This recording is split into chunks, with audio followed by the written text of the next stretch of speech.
Tina Keeler here. Welcome to SellerNursingStudent.com. And today we're going to go over a few interview questions for your first nursing interview. So the first question that a lot of interviewers will ask is, tell me about yourself. What you don't want to say is, well, I'm an Aries, and I read romance novels, and I have a cat named Pickles. No, don't say anything personal. Keep it professional. So what you want to say is something like, I'm a recent graduate of TKU, and I have a deep desire to work with pediatric patients. And I know your hospital is the best in pediatrics, and that's what drew me here. I know that to be the best nurse, I need to learn from the best nurses.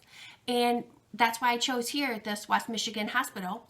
I've spent time as a nurse extern on the pediatric floor, and I found that I really fell in love with this patient population. And I learned so much about myself, and that I truly have a gift for connecting with kids. That would be a good answer. So, question number 2, tell me about a time that you had a conflict with a coworker. Okay, what we don't want to say is, well, I don't have conflict. I've never had conflict. I get along with everyone. No, that's not a good answer.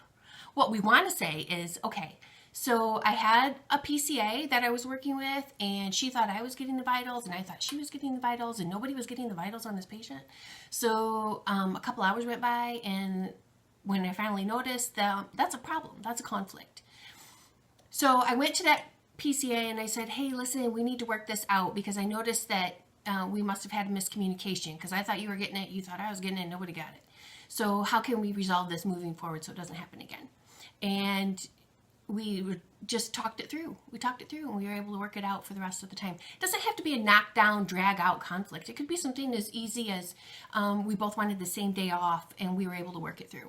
So it's just a miscommunication that we talked about, we confronted, and now moving forward, we're able to work together. That's what they want to hear with the conflict. So think of your own, write it out. Third question, what does diversity mean to you? So diversity, what they don't want to hear is, well, I work really well with the homeless population and those religious wackadoodles. I'll just plaster on a smile and I can get right through it. No, that's not a good answer. What they really want to hear is that you respect the diversity in each patient that comes through the door. And for me, the personal what diversity means to me is that it's a journey and that everybody has a different journey that they've come through and to get them to this point.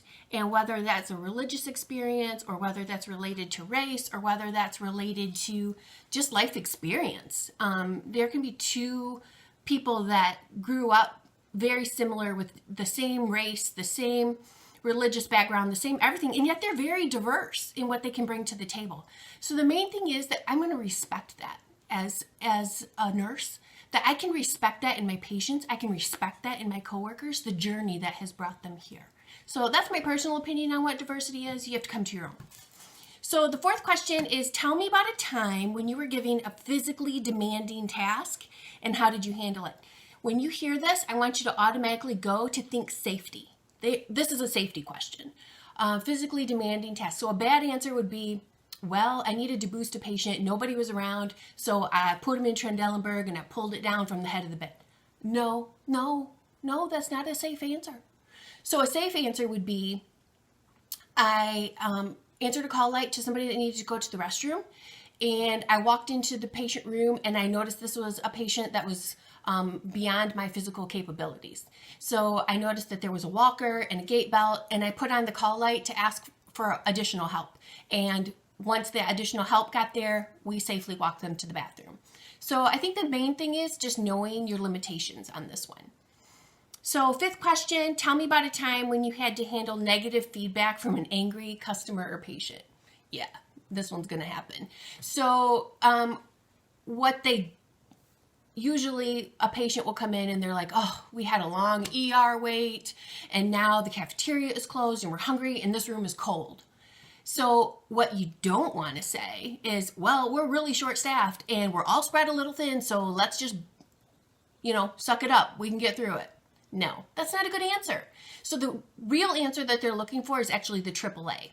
And the AAA is acknowledge, apologize, and amend. And if you can say, I just automatically revert back to my AAA and quote that, I can acknowledge, apologize, and amend. Then you can say, so a patient came in, they were really upset about the situation at hand. They had a really long ER wait, and now the room was cold and the cafeteria is closed. So I said, wow, that must be really frustrating. I'll bet that ER is hopping tonight. So you know what? Let's turn up the dial on the thermostat here on the wall. We have some turkey sandwiches and Jell-O in the fridge. I'll get you some of those. And I just am really sorry that all of this had to happen. Acknowledge, apologize, and amend. So what we did, we acknowledged, wow, that's really frustrating. Apologize, I'm really sorry. And then went to the amend. If we skip any one of those parts, the patient doesn't feel validated. So make sure that you cover all three. So that is the 5 most commonly asked interview questions that I know of. Check out my blog on stellarnursingstudent.com for more interview questions and tips. And we'll see you next time.